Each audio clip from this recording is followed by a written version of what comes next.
songs from Hamilton are some of the songs I've been most excited to react to, probably since I started these 30 days of reacting to theater and musicals.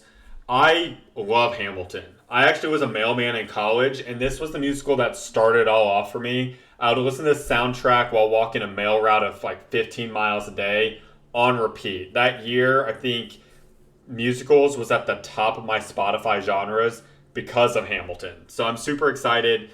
This recording here is from the 2016 Tony Awards. And this, I think, is History Has Its Eyes on You. Maybe it's a medley. I'm not quite sure.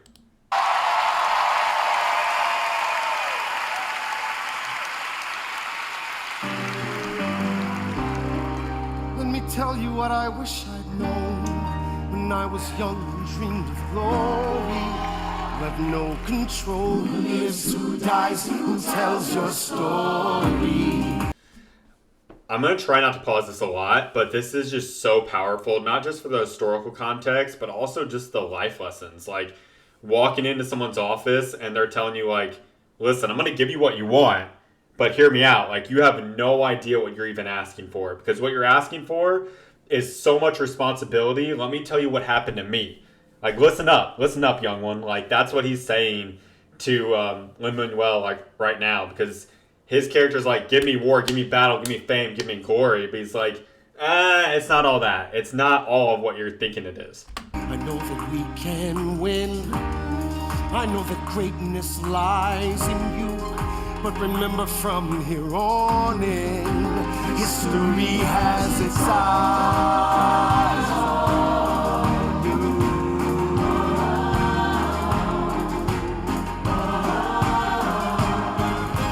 History has its eyes on you.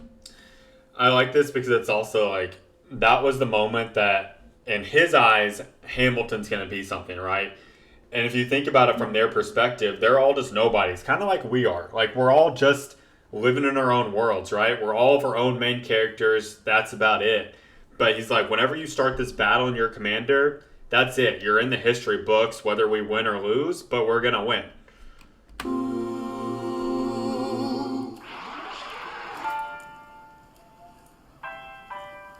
The Battle of Yorktown,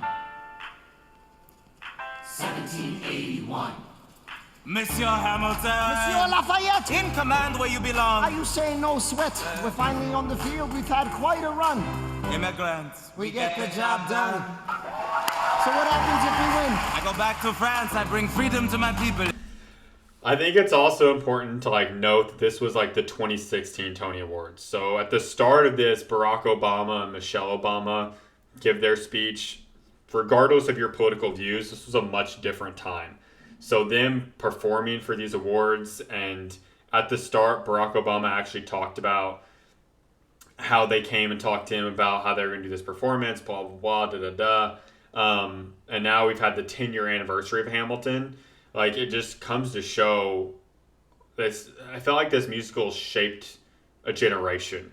Like, it made musicals trendy in a way that you hadn't seen. And the fact that they cast pretty much an entire African-American cast or minority cast is also so powerful. Like, it shows the message where you can kind of get past some of the stuff from our founding fathers that's a little questionable, and shows that they were at least trying to do better. At least in 2016, we were trying to do better.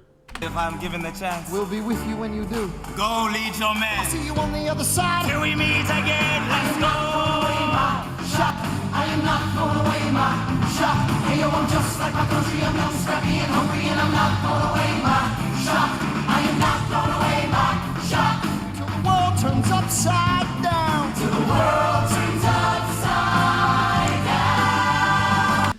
I think it's cool. The other thing I loved about Hamilton is all of the songs repeat themselves throughout. So not just in the reprises and all the stuff like at the end of each act, but the songs and the phrases, you'll hear the same words repeat themselves over and over, which I think really adds to a musical. I haven't seen that in a lot of the musicals I've watched, but a lot of musicals are very linear.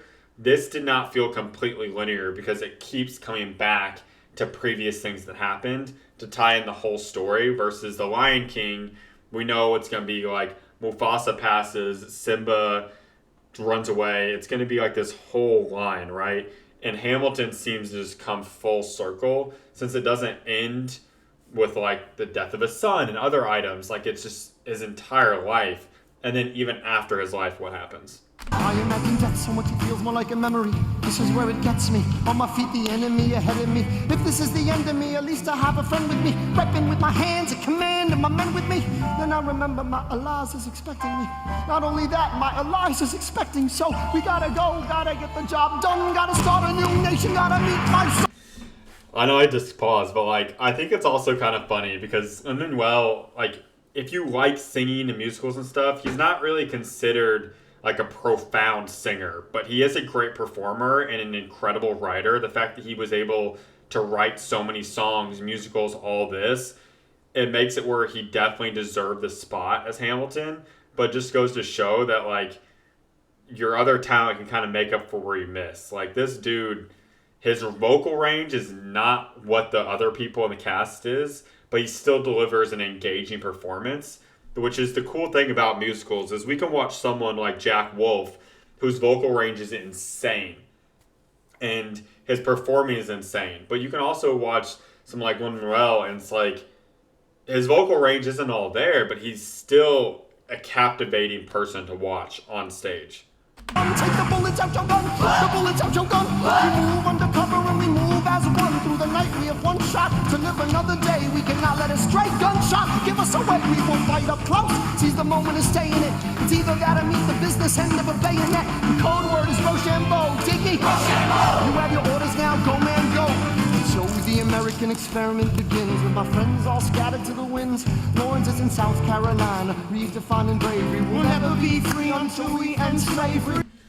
I like even just the acting, the dancing, the choreography on stage because it doesn't have to be violent for you to understand what's going on. To me, this is traditional playwright. Like this is what you would see in a Shakespearean play. It's this can be someone getting stabbed or like this can be someone getting like shot. Like they don't have to do all the extra stuff that you would see in a movie, which is where I think musicals and plays can sometimes feel almost stronger and bigger than movies and stuff you see on film because they're using almost like charade speak to show something and it comes across as way more artistic. When we finally drive the British away, Lafayette is there waiting in Chesapeake Bay. How did we know that this plan would work? We had a spy on the inside, that's right. Tell a spying on the British government. I take the measurements, information, and then I smuggle it to my brother's revolutionary covenant. I run with the sons of liberty, and I am loving it. See, that's what happens when you up against the ruffians. We in the shit, somebody's gotta shovel it. Hercules Mulligan, I need no introduction. When you knock me down, I get the back up again. When I saw this live, people were like shouting and screaming when he came on stage. I kind of wish they would have done a medley with this. I thought that's maybe what I was going to get because Satisfy is my favorite song by far on this. And even just like the songs at the end of the acts are just so fun to watch.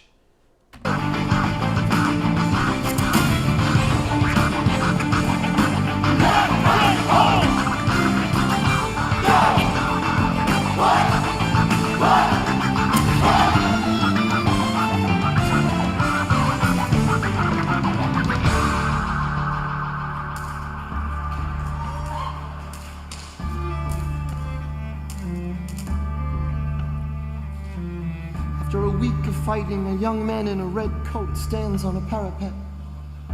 We lower our guns as he frantically waves their white handkerchief. And just like that, it's over. We tend to our wounded, we count our dead. Black and white soldiers wonder alike if this really means freedom. Not yet. I think another reason, I'm just rambling at this point, right? Surprise. One of my videos where I'm not rambling.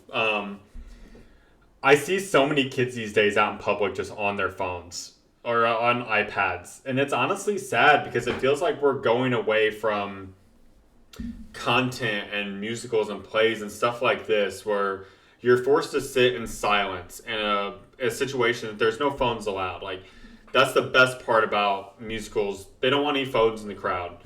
Same with a lot of shows. And a lot of people don't have the attention span for that anymore. But this right here, like, this is art going back hundreds of years. And this, whenever it came out, I felt like it made a generation actually excited about history. A subject that by far growing up is known as the worst subject in school. No one enjoyed history. That's why it was always some gym coach, football coach teaching it, because it was boring, it was lame, it was easy. Here's a workbook for it. You know what I mean? But this made people actually interested in the story. And it just shows how you can make history and some topics way better just with song and music. We negotiate the terms of surrender. I see George Washington smile. We escort the men out of Yorktown. They stagger home single file. Tens of thousands of people flood the streets. There are screams and church bells ringing. And as our fallen foes retreat, I hear the drinking song they're singing. And I hate to hate on his voice, but he sounds strained. But he has good acting. I wonder if they just performed this a lot recently, because his voice sounds very... I'm not a professional voice person, obviously, but it sounds very thin. He's very strained it to the clasp of it, because he's really not hitting notes. It sounds like he's talking in a high-pitched voice, in my opinion. He's a better singer than this, so... Maybe I am being a little critical, because I just listened to Jack Wolf for the last two, and he has such range that listening to Lin-Manuel, it's not the same at all. But for the Tony Awards and a live performance, I expected more. The world turned upside down. The world turned upside down. The world turned upside down. The world turned upside down. Down, down, down, down. Freedom for America, freedom for France! Gotta start a new nation, gotta meet my son. Even right there, it sounds like he's strained. I wonder if he was sick before this. Can you hear it? I'm not trying to be a hater, but I want to do these reviews honestly, so I don't want to just say everything's great when it isn't, because this is not his best performance. Listen to his voice here. Freedom for France! Gotta start a new nation, gotta meet my son. You see what I'm talking about? It sounds thin. We won!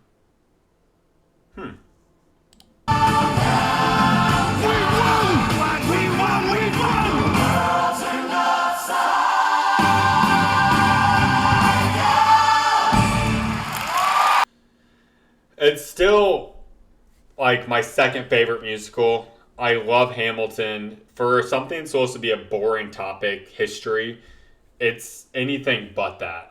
This play, this musical, I was captivated the entire time. I still, if I'm on a road trip, I will turn on this soundtrack and listen to it all the way through. There's only one song I skip, but the rest of it, listen to it all the way through. Phenomenal. I like the performance here. I like the stage they have set up. His voice just sounded strained. That's my one complaint, I would say, with this at the 2016 Tony Awards. That's all I got. Let me know what you guys want to see. I'm doing what people say down below, but you have to say a specific song. Don't just say Into the Woods. Don't just say Next Normal. Give me an actual song that you would recommend, because otherwise I have absolutely no idea, folks. I need an actual song and who sings it to react to it. That's all I got. Thanks. Bye.